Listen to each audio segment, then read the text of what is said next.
অনিয়মিত মাসিক একদিন আগে বা পরে হওয়া না, এটা ভবিষ্যতের জন্য অনেক বড় একটা সমস্যা হতে পারে। কি কি কারণে অনিয়মিত মাসিক হতে পারে সেটা নিয়ে আমি একটু কথা বলবো। প্রথম যে কারণ সেটা হচ্ছে পিসিওএস, পলিসিস্টিক ওভারিয়ান সিনড্রোম। এ সমস্যা থাকলে মেয়েদের অনিয়মিত মাসিক হতে পারে।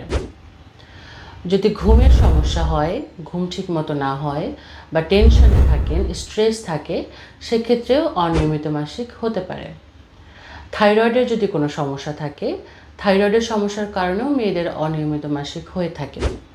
আপনার যদি ওজন খুব দ্রুত কমে যায় বা খুব দ্রুত বেড়ে যায়, এটাও একটা অনিয়মিত মাসিক হওয়ার কারণ হিসেবে আমরা ধরে থাকি। জরায়ু বা ফেলোপিয়ান টিউবে যদি কোনো সমস্যা থাকে, যেমন জরায়ুতে ফাইব্রয়েড হওয়া, টিউমার হওয়া, ফেলোপিয়ান টিউব যদি ব্লক থাকে, সেক্ষেত্রেও অনিয়মিত মাসিকের সমস্যা দেখা দিতে পারে। WHO এবং NIH এর গবেষণায় উঠে এসেছে, দীর্ঘমেয়াদী যদি অনিয়মিত মাসিকের সমস্যায় কোনো মেয়ে ভুগে থাকেন, সেক্ষেত্রে তার বিশেষ কিছু জটিলতা দেখা দিতে পারে। তার বন্ধ্যাত্বজনিত সমস্যা হতে পারে, হাড় ক্ষয় হয়ে যেতে পারে, উচ্চ রক্তচাপের সমস্যা দেখা দিতে পারে, হার্টের যে কোনো ধরনের সমস্যা দেখা দিতে পারে এবং দীর্ঘমেয়াদী মানসিক অবসাদের তৈরি হতে পারে।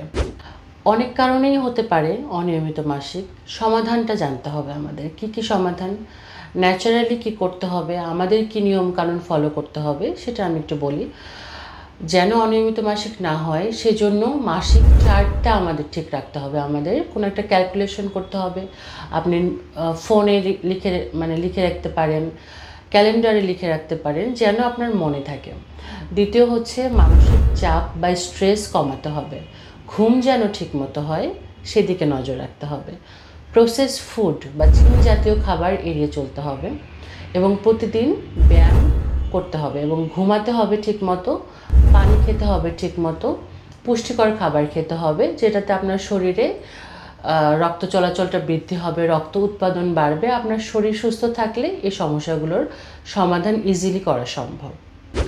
প্রাকৃতিক নিয়ম মেনে চলেও যদি আপনি এই সমস্যা থেকে বের হতে না পারেন, সেক্ষেত্রে হোমিওপ্যাথি বেশ কিছু ভালো মেডিসিন আছে, যেটা হরমোনের ভারসাম্য বজায় রেখে নিয়মিত মাসিকের হেল্প করে।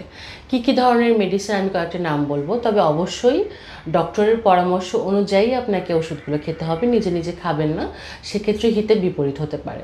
হোমিওপ্যাথিতে কিছু কমন মেডিসিন আছে, যেমন pulsatilla, sepia, calcarea phos, Ashoka. এ জাতীয় ওষুধগুলো আপনার হরমোনের ব্যালেন্স করে এবং মাসিকটা নিয়মিত করে। তো অবশ্যই যদি সুস্থ থাকতে চান, আপনাকে নিয়মকানুন মেনে চলতে হবে এবং নিয়মকানুন মানার পরেও যদি আপনি সুস্থ না হন, প্রাকৃতিক চিকিৎসার মধ্যে হোমিওপ্যাথিটা বেস্ট। কোনো রকম সাইড ইফেক্ট আপনার হবে না, আপনি সুস্থ হয়ে যাবেন ইনশাল্লাহ।